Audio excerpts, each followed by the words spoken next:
Did you know that according to statistics, 92% of people who decide to learn a new language fail and quit within the first 3 months?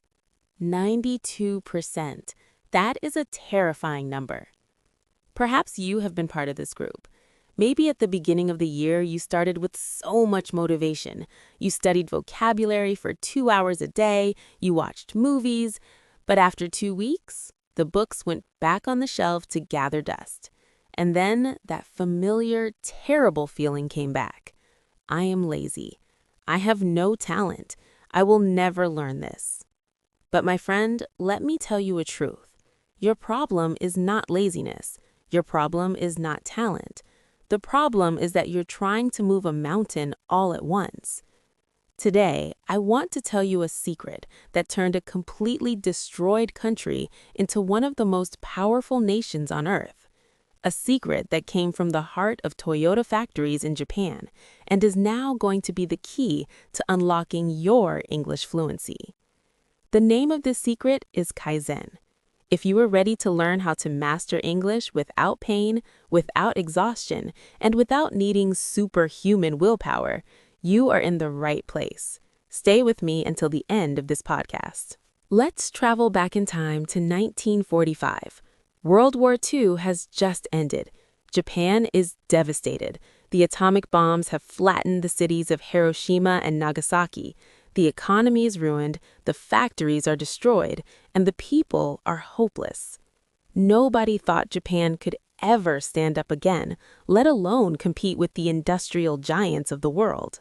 At that time, the Americans had massive, complex industrial systems.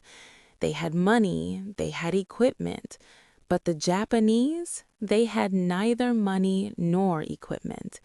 They were forced to find another way.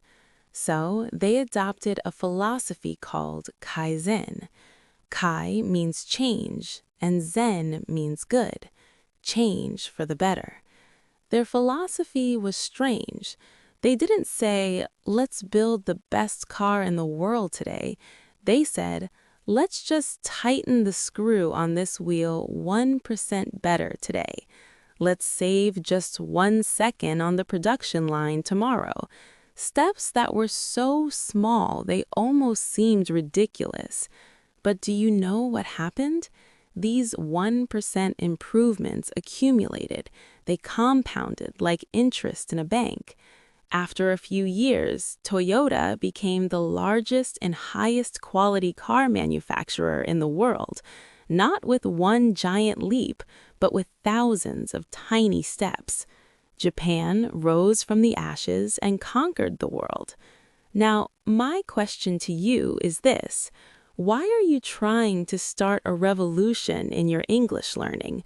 Why do you want to travel a 100-year journey in one night? Especially when you can use the same method that turned a broken country into an empire. Why your brain hates hard work. Let's see what is happening inside your brain. Why does your brain resist when you decide to study English for 1 hour a day? Inside our brain, there's a part called the amygdala. This part is responsible for fear and survival. The amygdala's job is to keep you in the safe zone. Whenever you set a big goal, like learning a new language, the amygdala identifies this as a threat. It says, oh no, this is hard. This requires too much energy. You might fail. Danger. And what does it do? It pulls the emergency brake. You get stressed, you make excuses, and eventually you quit. But how does the Kaizen technique bypass the amygdala? Kaizen says, take a step so small that your brain doesn't even notice it. When you say, I want to study English for just 1 minute today, the amygdala doesn't get scared. It says, 1 minute? Okay, that's harmless. Go ahead. With Kaizen, you are essentially hacking your brain's security system. You are sneaking into the fortress of learning without setting off the alarm. Kaizen exercises for English. Okay, we understand the story and the science. Now, how do we execute this? I have 3 Kaizen techniques for you. These are the rules of 1.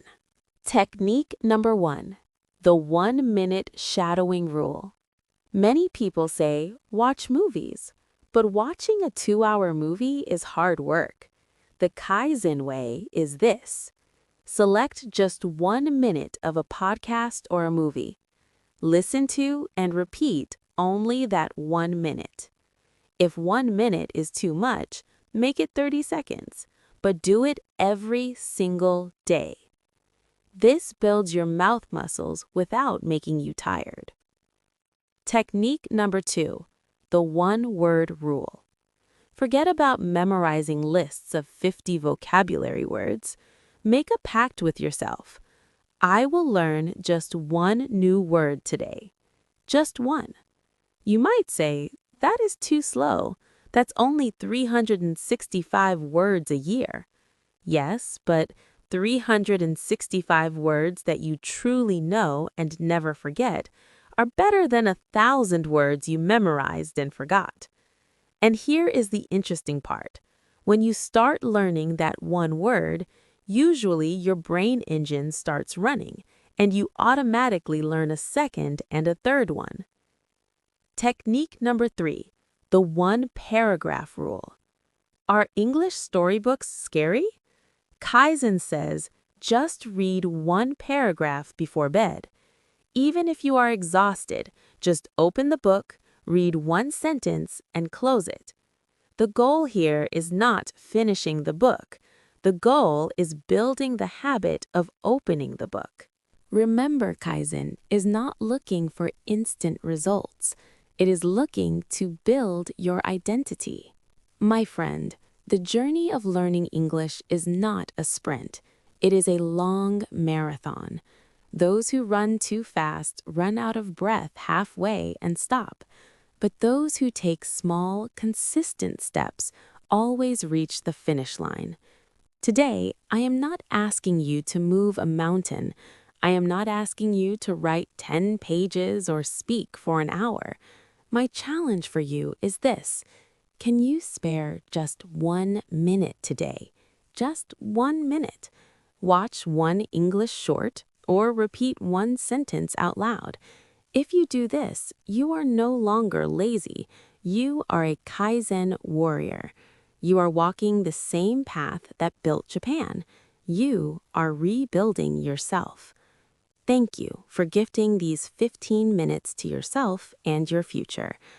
If this episode changed your perspective, please subscribe and share this with that one friend who always says, I don't have time to study. Tell them, it doesn't take time. It just takes 1 minute of Kaizen. Until the next episode, take small steps, but never stop. Goodbye.